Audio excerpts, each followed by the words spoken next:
各位弟兄姊妹，主內平安。今日咧亦都嚟到活潑的生命每週分享嘅時間。今日咧睇嘅經文咧就會係喺詩篇92篇1至15節，其實係用翻昨日4月9號嘅經文。但係咧今日喺當中選取嘅金句咧就係記載喺92篇嘅12到13節。讓我讀出呢段嘅金句：義人要發旺如棕樹，生長如黎巴嫩的香柏樹。他們栽於耶和華的殿中，發旺在我們神的院裏。詩人咧喺呢段嘅金句咧就係以義人用樹嚟到比喻義人嗰個嘅即係嗰個被上帝去建立、被上帝喺當中祝福嘅一個嘅比喻。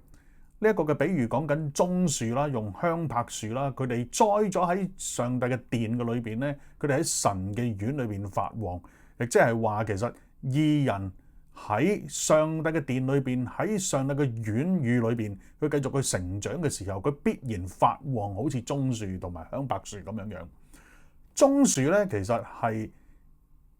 一個咁樣嘅，即係喺呢個圖片裏邊去俾大家睇，棕樹咧就係一個咁嘅模，即係一個咁樣嘅模樣出嚟。大家可能一睇咧就會覺得哇，即係啲棕樹都生得好即係好筆直啊，好筆挺啊咁樣樣嘅。即係你冇見佢有彎彎曲曲啊，一枝咁樣樣咧，即係喺當中生長。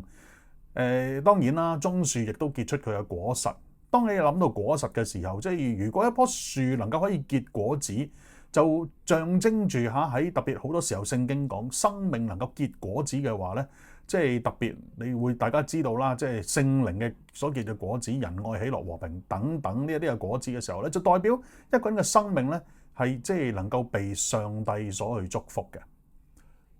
香柏樹其實係一個咩嘅樹咧？其實喺舊約聖經特別去提到所羅門。佢係用香柏樹咧去建造皇宮同埋聖殿，咁所以香柏樹其實佢能夠可以做梁木啦，可以做板啦，可以做柱子，可以做天花板。香柏樹喺呢度嘅比喻俾我哋去見到，其實佢嘅價值唔係好似棕樹咁，佢能夠可以結果子，而係佢能夠嘅就係成為建造上帝屋宇嘅一個好重要嘅一個嘅建材。亦都為上帝所使用嘅，因為呢個都係一個好珍貴嘅建材。咁所以喺當中，我見到嘅就係詩人佢用樹去媲美義人啊，樹嘅茂盛去媲美義人嘅時候，俾我哋去睇到一啲咩嘢咧？其實亦都係講緊樹木嘅茂盛，就係比喻上主對義人嘅一個祝福。正話我都講嘅喺呢段嘅詩，喺呢篇嘅詩篇嘅92篇嘅上文裏邊咧，特別係講個惡人係如草啊。喺當中會見到嘅就係惡人佢如草被剪除，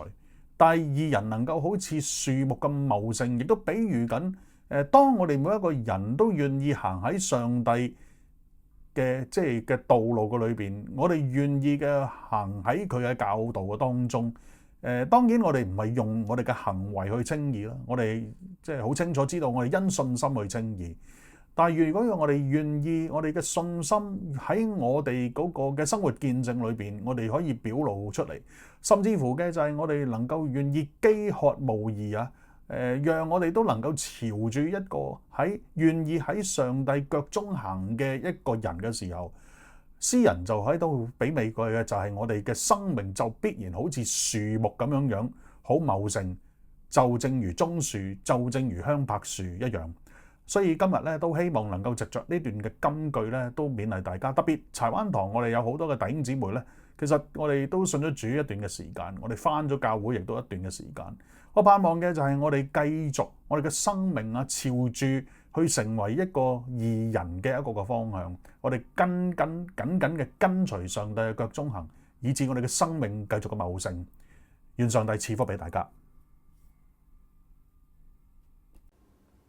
鼓勵你繼續使用活潑的生命月刊裏邊更多嘅內容，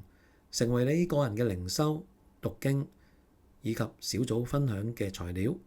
如果今日嘅分享能夠幫助你，邀請你去訂閱、讚好同埋分享啊！一齊以神嘅話語活出活潑的生命。